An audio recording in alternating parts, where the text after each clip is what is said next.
What if you and your buddies were part of a company or organization that allowed, empowered, and sometimes incentivized you to deliver to the wrong address, damage customers' property, harm customers, even kidnap customers, and in some cases, maybe even kill your customers? And here's the kicker. You would always be viewed by society as the warriors, the protectors, the heroes of the community. You'd be perpetually seen as one of the good guys, and you'd never be held personally responsible for your actions or the damage that you caused or the harm you inflicted. And to sweeten the deal of joining this company or organization, it's not likely that you or any of your friends would ever get fired. As a matter of fact, it's more likely that after harming others and damaging their property and just being an all-around nuisance,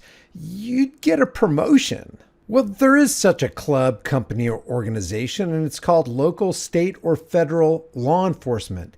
And here's another example of what they continue to get away with. State parole officers wrongly raided his home here in the Miami Valley, and he wound up in handcuffs. I was so mad and distraught. I couldn't think right. Stuff was going through my mind. Am I going to die today? He reached out to News Center 7's John Bedell to share his story, and John is live in Montgomery County for us. And you talked with the state of Ohio, pressed them for answers about how this mix-up happened. Unbeknownst to John, his mic is muted, but don't worry, it will come back online in just a second. Cuffs, only to realize they had the wrong guy. This happened after parole officers didn't fully verify they had the right guy. Didn't fully verify? You mean like mail carriers do, or UPS or FedEx drivers or pizza delivery drivers do?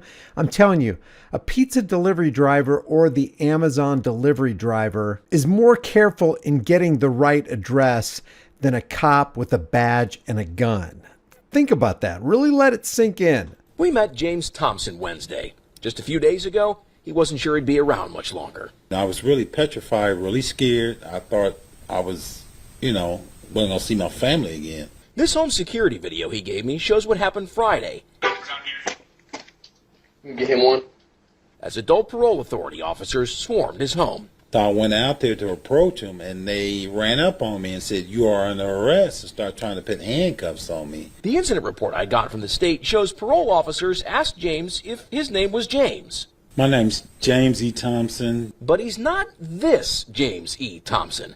Don't you think that a normal person with an average functioning brain would go, okay, guys, now I know we're all on the same team, but let's think about this for a second. James is a very common name.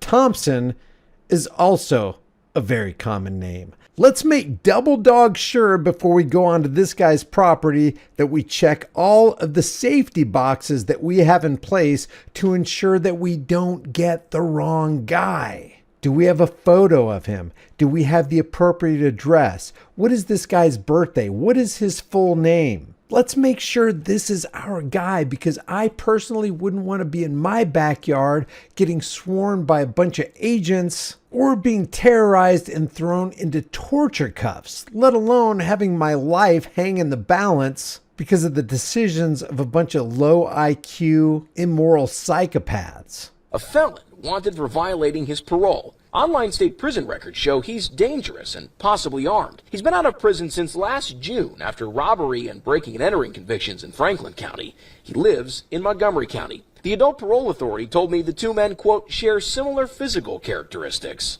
I don't look nothing like him. What do you think? Does this guy look like this guy? I don't look nothing like him. Then James said he told the officers he wasn't on parole. One of the parole officers asked him for his birthday. It's May of 1962. Parolee James Thompson's date of birth is April of 69. And that's when they found out they didn't have the right person. James said they apologized, took the cuffs off, and left.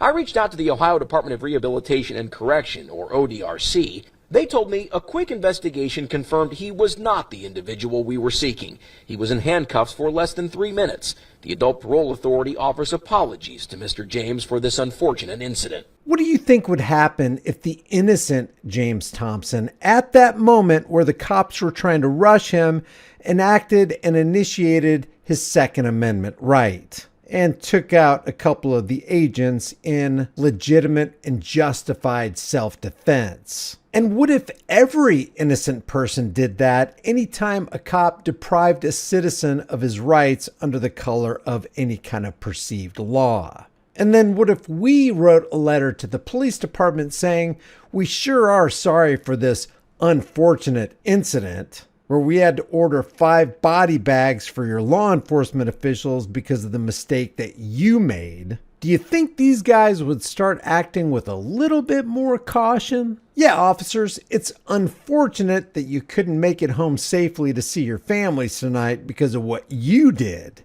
The adult parole authority offers apologies to Mr. James for this unfortunate incident. It wasn't unfortunate to me. Do your due diligence. Do your research. Don't just come to somebody's house because I have the same name as somebody else.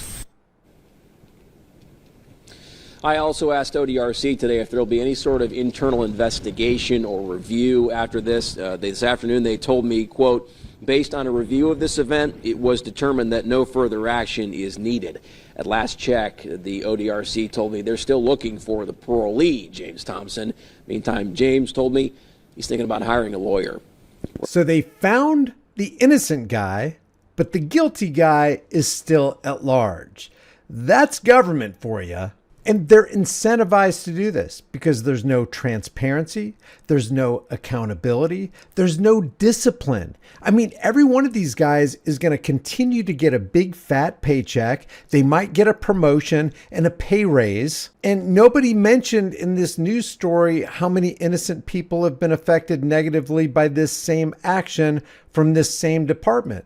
I can only assume that there's way more than one, and it's only logical to expect that they're going to continue to do this in the future because this mistake, this unfortunate incident could have ended with the fatality of an innocent man. No checks and balances, just more incentive to do more crime under the color of law and in uniform. Leave your thoughts about this. Has this ever happened to you? Have you ever gotten a visit from the cops where they were looking for another person, but somehow they broke into your house or they put you into cuffs, or it was a case of mistaken identity, but you were the one left holding the bag? You were the one that was suffering. You're the one with the PTSDs and the permanent mental and maybe even physical scars, like we know what those handcuffs, those torture cuffs do, leaving permanent nerve damage. Let me know if you've got a story, and if it's compelling enough, I may do a video on it, especially if you have video evidence of what actually happened so we can show people. If you like these videos, maybe you'll like some of my others. Check out my most popular playlist. I'm sure there's videos on there that you haven't seen yet, and it'll really help the channel if you just start binge watching some of them because they like to suppress these channels for some reason.